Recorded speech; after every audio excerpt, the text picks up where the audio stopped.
فرمایا لا انکار علیہ فی ذالک، فرمایا محفل میں کوئی کھڑا ہو جائے اور وعظ کرنے لگے، فرمایا شریعت میں اس پر کوئی انکار ہے ہی نہیں۔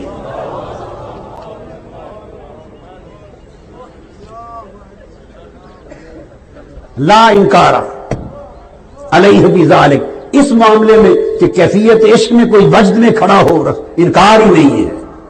اور وہ فرماتے ہیں کہ بعین ہی یہی سوال شیخ الاسلام سراج الدین البلقینی سے کیا گیا تھا۔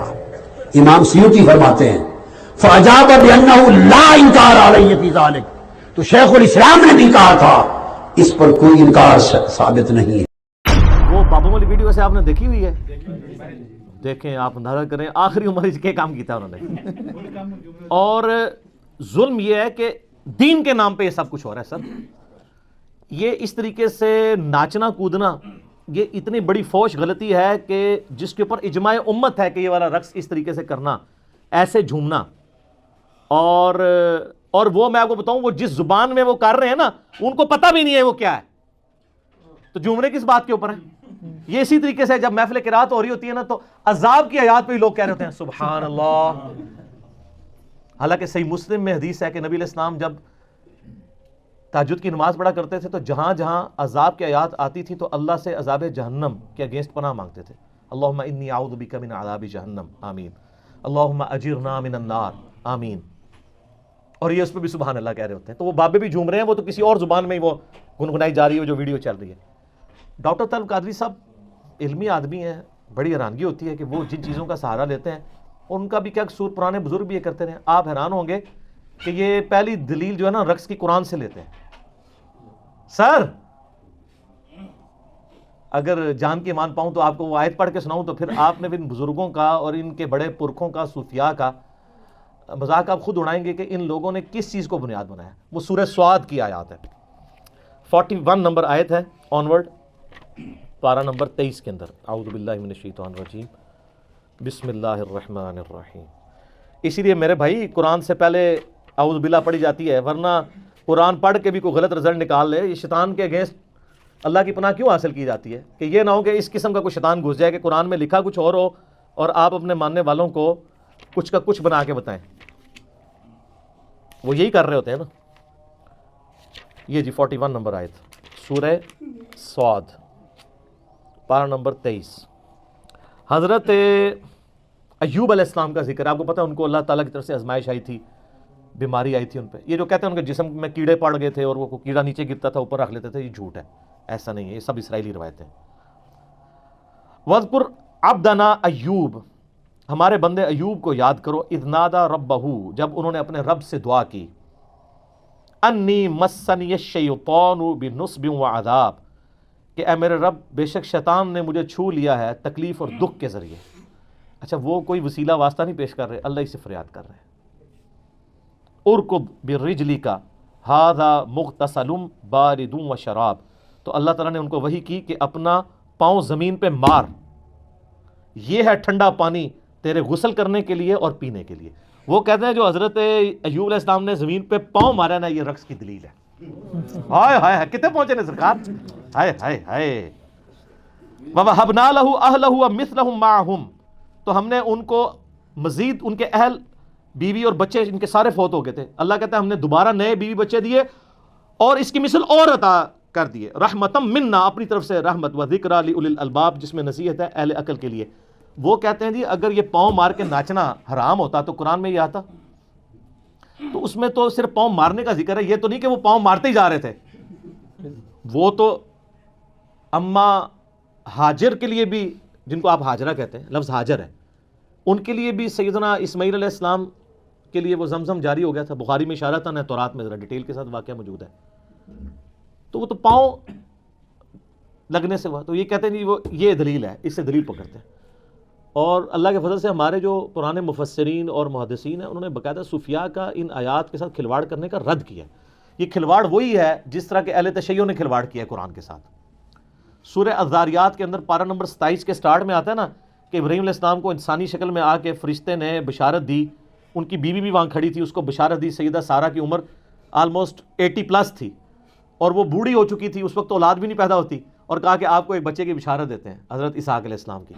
تو قرآن میں ہے فسکت وجہہا, تو انہوں نے اپنا چہرہ پیٹا اور کہا کہ میں تو بڑھیا اور بانجھ ہوں, میری اولاد ہوگی. ظاہر ہے 80 سال کی عورت اگر پریگننٹ ہو جائے تو کس کو منہ دکھائے گی. تو ایک ان کا ایبرپٹ تھا, وہ ایک ہی دفعہ انہوں نے چہرہ پیٹا حیرانگی کے ساتھ, تو کہتے ہیں اسے ماتم ثابت ہوتا ہے. تو شیعہ نے اس آیت سے جس طرح گھسیٹ کے ماتم ثابت کیا نا, سنیوں کے صوفیاء نے سورہ 7 کی آیت نمبر 41 سے رقص ثابت کیا. یہ بالکل جعلی باتیں ہیں, ان کو خوف خدا کرنا چاہیے. ان کو شرم بھی نہیں آتی کہ یہ کیا چیزیں لوگوں کے سامنے رکھ رہے ہیں. اس کے علاوہ بخاری مسلم میں کچھ احادیث ہیں جس کا غلط رزلٹ نکالا گیا. صحیح بخاری اور مسلم دونوں میں حدیث ہے کہ اما عائشہ کہتی ہیں کہ ایک دفعہ مسجد نبوی میں حبشی جو ہے وہ اپنے نیزوں اور تلواروں کے ساتھ اور ڈھالوں کے ساتھ جنگی پریکٹس کر رہے تھے, جنگی مشقیں. تو میں نے خواہش کا اظہار کیا, اللہ کے رسول صلی اللہ علیہ وآلہ وسلم میں یہ دیکھنا چاہتی ہوں. اور آپ فرماتی ہیں کہ تم نبی علیہ السلام کا اخلاق دیکھو کہ میں تو نوجوان لڑکی تھی. ایک نوجوان لڑکی جب اس طرح کا کوئی کھیل تماشا دیکھ رہی ہو تو وہ کتنی دیر کھڑے ہو کے دیکھ سکتی ہے, اس کا تو شوق ہوتا ہے نا. تو نبی علیہ السلام سامنے کھڑے ہو گئے, میں ان کے پیچھے کھڑی ہو گئی اور میں آپ علیہ السلام کے جسم مبارک سے یعنی اوٹ کر کے پردے میں وہ دیکھتی رہی جب تک کہ میں تھک ہی نہیں گئی. نبی علیہ السلام نہیں ہٹے. کیا شفقت تھی. اور پھر اما عائشہ کے الفاظ ہیں, تم سوچ سکتے ہو کہ ایک نوجوان لڑکی کتنی دیر کھڑے ہو کے یہ دیکھ سکتی ہے. تو اس میں الفاظ ہیں کہ وہ جنگی مشقیں کر رہے تھے. تو ظاہر ہے جنگی مشقیں کرتے ہوئے بندہ جھومتا بھی ہے وہ سارا. تو اس حدیث سے وہ دلیل لیتے ہیں کہ وہ جھوم رہے تھے نا, تو اس سے رقص کا ثبوت ملتا ہے. حالانکہ جنگی ٹریننگ میں اس طریقے سے پریکٹس کرنا, وہ تو عام جم میں بھی آپ چلے جائیں یا کوئی ورزش لگانے کے لیے چلے جائیں, اس کو آپ اس طرح کا قرآن اور سنت کے نام کے اوپر ناچنا اور بابوں کو نچانا ممبروں کے اوپر.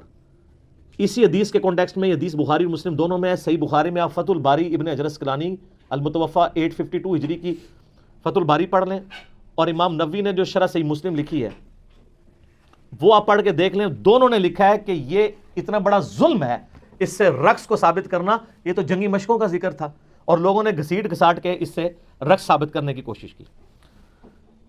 ایک اسی کو سپورٹیو حدیث جو ہے وہ مسند احمد میں ہے اور صحیح ابن حبان کے اندر ہے. اس میں یہ کہ حبشی جو ہے وہ اسی طریقے سے مسجد کے اندر جو ہے وہ جنگی پریکٹس کر رہے تھے اور ساتھ ساتھ وہ کچھ نعرے بھی لگا رہے تھے. تو نبی علیہ السلام کو وہ سمجھ نہیں آ رہی تھی. ہو سکتا ہے وہ اپنی لینگویج میں لگا رہے ہوں یا آپ تک آواز نہ جا رہی ہو. تو آپ نے صحابہ سے پوچھا یہ کیا کہہ رہے ہیں؟ تو انہوں نے کہا یہ کہہ رہے ہیں محمد عبد صالح, محمد اللہ کے نیک بندے ہیں. اور ساتھ ساتھ وہ اپنی تلواروں کی پریکٹس بھی کر رہے تھے, اس پریکٹس میں جھوم رہے تھے اور نبی علیہ السلام کا ذکر خیر کر رہے تھے. ٹھیک ہے. اور یہ صوفیاء جو ہے یہ جہاد سے چڑ, ان کو جہاد کی پریکٹس انہوں نے کہاں سے کرنی ہے؟ تو ان لوگوں کا کیا لینا دینا ہے کہ جہاد کی جنگی مشقوں کے دوران نبی علیہ السلام کا مبارک نام لیتے ہوئے, وہ تو ٹھیک ہے آج بھی اگر کوئی گن چلاتے ہوئے نبی علیہ السلام کا مبارک نام لیتا ہے, آپ علیہ السلام سے اپنی محبت کا اظہار کرتا ہے, ایون لبیک کا یا رسول اللہ بھی کہتا ہے, یا رسول اللہ میں آپ کے لیے اپنی جان دینے کے لیے حاضر ہوں. حاضر و ناظر کا عقیدہ نہ رکھے, یہ نہ عقیدہ رکھے کہ آپ وہاں موجود ہیں یا آپ علیہ السلام سن رہے ہیں, بلکہ ایک اپنی محبت کا اظہار کرے. تو میرے تو اس کے اوپر کلپ ریکارڈڈ موجود ہے, آپ کریں جتنے مرضی نعرے لگائیں, کوئی ہمیں نہیں اختلاف. لیکن آپ اس کو بنیاد بنا کے یہ کہنا کہ جی وہ صحابہ کرام جو رقص کرتے تھے تو وہ اس طرح کی پریکٹس, ابھی بھی آپ ایسے عرب ملکوں میں جائیں نا تو ان عربیوں کی جو جنگی مشقیں ہو رہی ہوتی ہیں نا, وہ ویسے آج تک تلوار ہی پکڑی ہوئی ہے, ان کو پتہ ہی نہیں ہے کہ اب تو جدید اسلحہ آ چکا ہے, تو ان کی اب ٹریڈیشن بن چکی ہوئی ہے. تو اس طریقے سے اگر کوئی جھومتے ہوئے کر لیتا ہے تو ہم اس کے اوپر کوئی شرعی فتویٰ نہیں لگاتے. نام یہ کہتے ہیں کہ اس طرح کا کوئی رقص کرنا وہ حرام ہے. ہم جس رقص کی بات کر رہے ہیں وہ یہ ہے جو یہ اس طریقے سے کر رہے ہیں, نہ کوئی سمجھ ہے, نہ کوئی بات ہے, نہ کوئی مقصد ہے. ٹھیک ہے. سائیڈ بائی سائیڈ ایک چیز چاہتی ہوئی علیحدہ بات ہے. اور بڈھے ویلے 60 سال کے بابے وہ جس طرح جھوم رہے ہوتے ہیں, خدا نہ خواستہ کسی کو چکر آ جائے اور اوپر سے آ کے نیچے گر جائے اور شہادت کے مرتبے میں فائز ہو جائے, پچھلے اس کو روتے ہی رہے. تو یہ تھوڑا دیکھنا چاہیے. اور وہ پھر جب وہ میوزک وہ اتنا تیز ہوا ہے وہ بابے اور تیز ہو گئے, اس میں آپ دیکھیں نا ویڈیو میں, تو ڈاکٹر صاحب خود بھی پریشان ہو گئے سر کہ میرے مت ہی نہ لگ جائے. ان کے آپ چہرے کے ایکسپریشن دیکھیں وہ فوراً سیریس ہو گئے تھے کیونکہ بہت تیز گھومنا شروع ہو گئے تھے. تو تیز گھومنے والا مطلب بندہ کسی وقت گر سکتا ہے. اس طرح کی چیزوں پہ ذرا دیکھنا چاہیے کہ قرآن و سنت میں کیا دلائل موجود ہیں, اس کو دیکھ کے چلنا چاہیے. اچھا, ایک بخاری مسلم میں ایک اور حدیث بھی ہے کہ عید کے موقع پہ کچھ حبشی اسی طریقے سے جنگی پریکٹس کر رہے تھے اور وہ جھوم رہے تھے, تو سیدنا عمر وہاں آئے تو انہوں نے زمین سے کنکریاں اٹھا لی ان کو مارنے کے لیے کہ کم پایا جائے تھے. تو نبی علیہ السلام نے نا منع کر دیا, آپ نے فرمایا عید کا موقع ہے, خوشی کا موقع ہے. تو اس طریقے سے, لیکن وہ کسی مقصد کے خالی نہیں کوئی کہ آپ ناچنا شروع کر دیں, کسی مقصد کے ساتھ اٹیچ کوئی چیز ہو. ہاں کسی کو وجد واقعی نیچرل آ جاتا ہے, اس کے اوپر بھی کوئی گرفت نہیں ہے. وہ تو صحیح بخاری میں تعلیقاً موجود ہے اور سنن ابن ماجہ میں پوری سند کے ساتھ ہے. مولا علی علیہ السلام کا قول ہے اور صحیح حدیث بھی ہے نبی علیہ السلام کے حوالے سے. امام بخاری تو مولا علی کا قول لے کے, ابن ماجہ میں تو مرفوعاً ہے مولا علی سے نبی علیہ السلام سے انہوں نے بیان کیا کہ 3 لوگ ہیں جن کے اوپر کوئی گرفت نہیں ہے.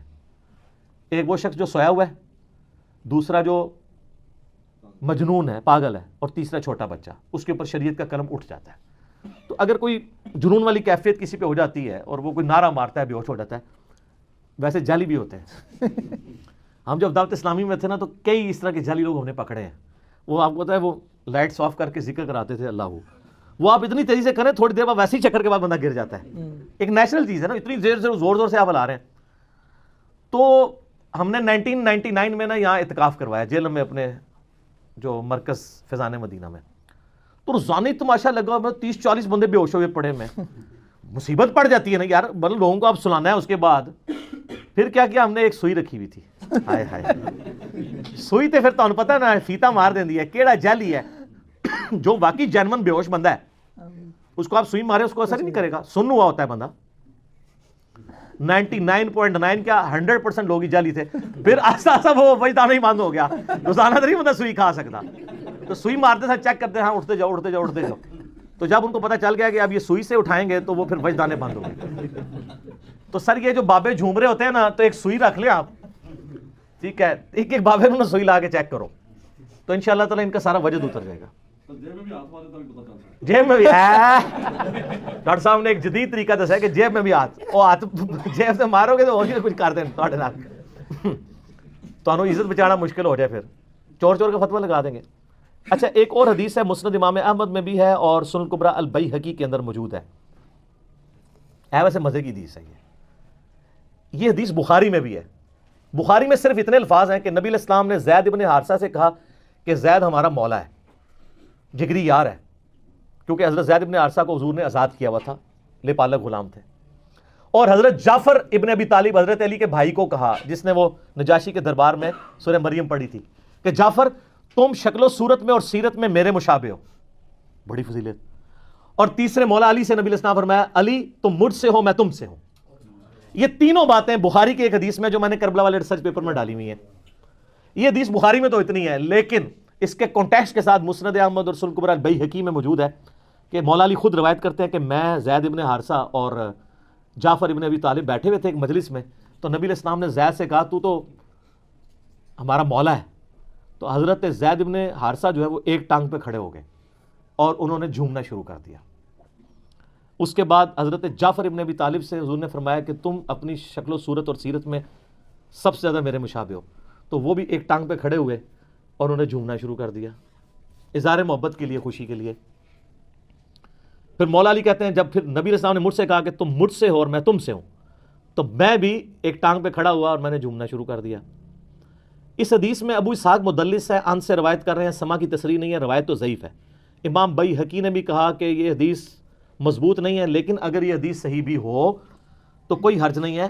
ایک ٹانگ پہ کھڑا ہو کے کوئی بندہ کسی خوشخبری ملنے کے اوپر اس طریقے سے جھوم کے خوشی کا اظہار کر لے تو یہ ناچ گانے اور رقص میں نہیں آتا. ظاہر ہے وہ ایک خاص, سر آپ کو نبی علیہ السلام فرما دیں تم مجھ سے ہو میں تم سے ہوں, تو آپ تو وہاں بھی اڑیں گے. تو میں کہتا ہوں اس روایت کو کوئی صحیح بھی مان لے, اس سے یہ بابوں کے جھومنے ثابت نہیں ہوتے ہیں.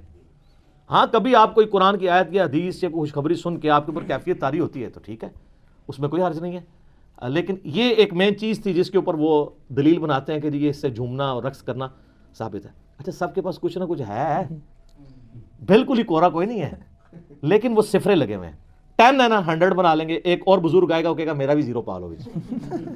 کرتے کرتے ملینز اینڈ بلینز میں وہ چیزیں پہنچ جاتی ہیں. سٹارٹ اتنی سی چیز سے ہوا ہوتا ہے, جو صحیح بخاری میں آتا ہے. شرک سٹارٹ کس طرح ہوا تھا؟ اللہ کے نیک بندوں کی جگہ پہلے نشانیاں رکھی پتھر کی فارم میں, پھر ان کے بت تراش لیے, تھیندے تھیندے تھیں گے. حضرت نوح علیہ السلام کی قوم, اور وہ جینون اولیاء اللہ تھے جن کے نام قرآن میں ہے, یغوث, ود, سوا, نصر. یہ مطلب سٹارٹ تو بالکل انہوں نے محبت میں کیا تھا. یعوق بھی تھا, یہ 5 تھے. تو لیکن اس کا اینڈ رزلٹ جو ہے وہ بہت برا نکلا. اچھا, صحیح بخاری میں ایک حدیث ہے, ایک صحابیہ کہتی ہیں کہ نبی علیہ السلام میری شادی کے موقع پہ میرے گھر آئے تو بچیاں دف بجا رہی تھیں. یہ مولوی بھی تھوڑے زیادہ ہی ہیضے کا شکار ہو جاتے ہیں. شادی کے موقع پہ دف یا بچیوں کے گانے گانا یہ کوئی مسئلہ نہیں ہے. تو بخاری کے الفاظ ہیں کہ بچیاں دف بجا رہی تھیں اور غزوہ احد اور بدر کے شہداء جو میرے آباء و اجداد میں سے تھے ان کو خراج تحسین پیش کر رہی تھی, ان کی بہادری کے ترانے, ملی ترانے, نغمے. ٹھیک ہے, نبی علیہ السلام آئے تو انہوں نے کہنا شروع کر دیا ہم میں وہ شخصیت آئی ہیں جو مستقبل کا حال بھی جانتی ہیں. تو نبی علیہ السلام فرمایا یہ نہ کہو. بات ٹھیک تھی, اللہ کے بتائے سے جانتے ہیں, خود سے نہیں. لیکن نبی علیہ السلام نے اس کا ذکر کرنا وہاں مناسب نہیں سمجھا جا رہا ہے. موقع تھا خوشی کا, وہاں پہ آپ اس طرح کی ایکٹیویٹی نہ کریں. جس طرح کئی لوگ شادی بیاہ کے موقع پہ زبردستی 3 گھنٹے کا بیان شروع کر دیتے ہیں وہاں پہ. وہ بندے کو مصیبت پڑ جاتی ہے, یار دلہن لے کے جانی ہے, وہاں سے ٹائم بھی ختم ہو رہا ہے. ٹھیک ہے, لمبی لمبی تقریریں شروع کر دیتے ہیں. اچھا, ہوا یہ کہ نبی علیہ السلام نے پھر ان کو منع کر دیا. یہ حدیث اس چیز کا ثبوت ہے کہ دف وغیرہ ہو سکتا ہے. اس طریقے سے صحیح بخاری میں ایک حدیث ہے, اما عائشہ کو نبی علیہ السلام نے فرمایا کہ تم نے وہ شادی کے موقع پہ گانے والی, اشعار پڑھنے والی وہ دف کیوں نہیں بھیجا؟ انصار کے لوگ تو اس کو پسند کرتے ہیں. تو شادی بیاہ اور خوشی اور عید کے موقع کے اوپر آپ اگر دف بجائیں, کوئی شرکی الفاظ نہ ہو, مرد و عورت کا اختلاط نہ ہو, مرد مردوں میں, عورتیں عورتوں میں بیٹھ کے گیت گائیں, اور اس کے بعد اس میں لائٹ سے کوئی میوزک ہو, اس میں کوئی اس طرح کا مسئلہ نہیں ہے. لیکن یہ جو انڈین گانے اور یہ جو فضول قسم کی شاعری ہے جو یعنی نیگیٹو کی طرف مائل کرتی ہے, اس کی بات نہیں کر رہا. وہ والی نہ ہو تو بالکل جائز ہے, اس میں یعنی کوئی حرج نہیں. حتیٰ کہ سنن ابن ماجہ میں ایک حدیث ہے, اور یہ حدیث ترمذی اور نسائی میں بھی ہے. نبی علیہ السلام نے فرمایا حلال اور حرام نکاح میں فرق ہی دف کا ہے. یعنی جس کے نکاح کے موقع پر اعلانیہ دف بجایا جائے وہ حلال نکاح ہے, اور جو چھپ چھپا کے نکاح کیا جائے وہ حرام نکاح ہے. اچھا, یہ حدیثیں کتابوں میں نے دریافت کی ہیں, یہ آپ کو آج تک کسی نے بتائی تھی؟ کتنا ظلم ہے. یہ بالکل ون سائیڈڈ چل رہے تھے. حلال اور حرام نکاح کا فرق کہ اعلانیہ خوشی کا اظہار کرنا. ایک بڑی مزے کی حدیث ہے سنن نسائی کے اندر, آپ کو یہ ساری حدیثیں نا مشکات کی دوسری جلد میں نا اعلان نکاح اور اس کے والے چیپٹر میں نا کتاب و نکاح چیپٹر میں مل جائے گا. سنن نسائی میں ایک حدیث ہے, بڑی فنی حدیث ہے اس حوالے سے. عامر بن سعد ابن ابی وقاص کہتے ہیں کہ میں ایک ایسی مجلس میں گیا جہاں پہ شادی ہو رہی تھی. یہ عامر بن سعد ابن ابی وقاص وہی ہیں جنہوں نے حضرت سعد ابن ابی وقاص کا یہ وہ بیٹا ہے جس نے وہ حدیث بیان کی تھی, علی کی میرے ساتھ وہی نسبت ہے جو ہارون کی موسیٰ کے ساتھ, مگر میرے بعد کوئی نبی نہیں. عامر بن سعد کہتے ہیں میں نے وہاں دیکھا کہ غزوہ بدر اور احد کے غازی سینئر صحابہ بیٹھے ہوئے ہیں, اور شادی کا موقع ہے, اور بچیاں جو ہیں وہ گا رہی ہیں اور دف بجایا جا رہا ہے. تو میرا ترا نکل گیا. تو سنن نسائی کے الفاظ ہیں, انہوں نے کہا اوے بدر اور احد کے غازیوں اور سینئر صحابہ یہ کیا کر رہے ہو تم لوگ؟ یعنی آج مارے نہیں کہ بڈھے والے کیڑا کام جو کیا تسی. تو اب ابھی سینئر صحابہ تھے. انہوں نے کہا عامر بات یہ ہے کہ نبی علیہ السلام نے ہمیں اجازت دی ہے شادی بیاہ کے موقع پر, عید کے موقع پر اس طرح کی مجلس کرنے کی. اگر تمہیں یہ مجلس پسند نہیں ہے تو تمہیں اجازت ہے, تم جا سکتے ہو, لیکن ہمیں نہ روکو. جس طرح سیدنا عمر کو نبی علیہ السلام نے روک دیا تھا. تو یہ بالکل ایک طرف ون سائیڈڈ چیز نہیں ہے. امام ابن حزم کو جانتے ہیں, المتوفی 456 ہجری, جو اہل حدیث تو بہت بڑا ان کو امام مانتے ہیں. باقی لوگ المحلہ کتاب ہے, غامدی صاحب نے وہ پیچھے سجائی ہوتی ہے کتاب, وہ اس دور کے غامدی تھے, تھنک آؤٹ آف باکس کرنے والے. خیر وہ بہت ہی پھر باہر نکل کے انہوں نے تو آلات موسیقی کو نہ صرف حلال بلکہ اس کے کاروبار کو بھی حلال قرار دیا. لیکن یہ جو اس وقت آلات موسیقی نے جو پاپ میوزک اور جس طریقے سے یہ یعنی ایک چیز شکل اختیار کر لی ہے, ایک بالکل ایکسٹریم رویہ ہے. لہٰذا میوزک والا معاملہ جو ہے نا وہ اتنا اسٹرکٹ نہیں ہے جتنا بنا دیا ہوا ہے. کچھ میوزک تو آپ سب کر رہے ہیں. صحیح بخاری میں حدیث ہے کہ جو غنا سے قرآن نہ پڑھے وہ ہم میں سے نہیں ہے, جو قرآن کو ترنم سے نہ پڑھے. کیسے ترنم سے؟ عرب کے تکاری پڑھتے ہیں. تو جو ماؤتھ ساؤنڈز ہیں اس کو تو سارے حلال سمجھتے ہیں نا, چاہے وہ گنگنایا بھی جائے بغیر میوزک کے. تو یہ بھی ایک اللہ کی طرف سے ایک شعبہ ہے, اس کا کیٹاگوریکل ڈینائی نہیں ہے. مثلا کسی نعت کو میوزک کے ساتھ کوئی بہت ہیوی ڈیوٹی میوزک کے ساتھ پڑھا جا رہا ہے وہ تو علیحدہ بات، دف کے ساتھ کے چھوٹے موٹے جس طرح جنید جمشید صاحب نے ایک انٹروڈیوس کرایا، اس میں کوئی حرج نہیں ہے، اس کو آپ چھوڑ دیں. میں آپ کے سامنے اگر یہ کوئی بھی ایک کوئی نعت ہے اس کو پڑھنا تو اگر اس کو گنگناؤں، مثلا وہ جنید جمشید صاحب کی وہ نعت ہے نا محمد کا روزہ قریب آ رہا ہے، اس کو اگر میں گنگناؤں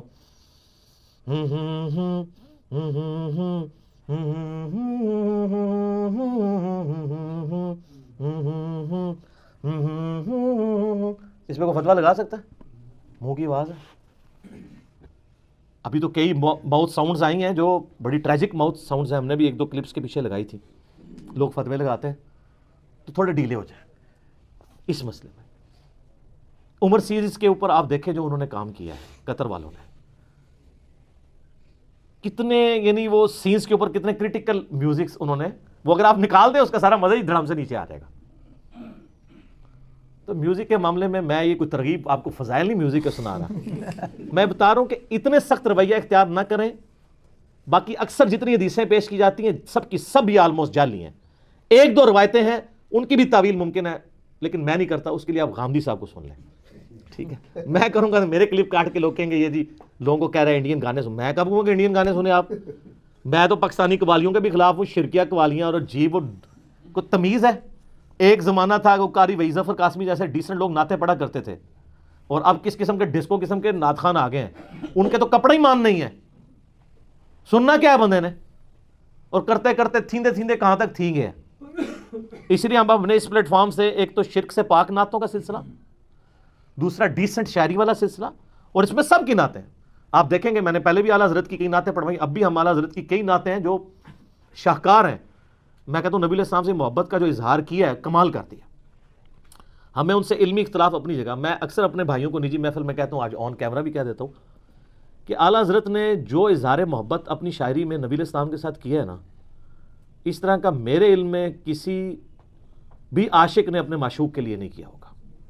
جو انہوں نے اظہار کر دیا، جو تمثیلیں انہوں نے بیان کی ہیں. چلیں انشاءاللہ کبھی موقع ملا تو میں اعلیٰ حضرت کی شاعری کے اوپر نہ صرف آپ کو الفاظ کے چناؤ کے اوپر اور جس طریقے سے انہوں نے فٹ ان کر کے جو نبی علیہ السلام سے محبت کا اظہار. میں نے ایک نعت پڑھی بھی، آپ جا کے یوٹیوب پہ دیکھ لیں.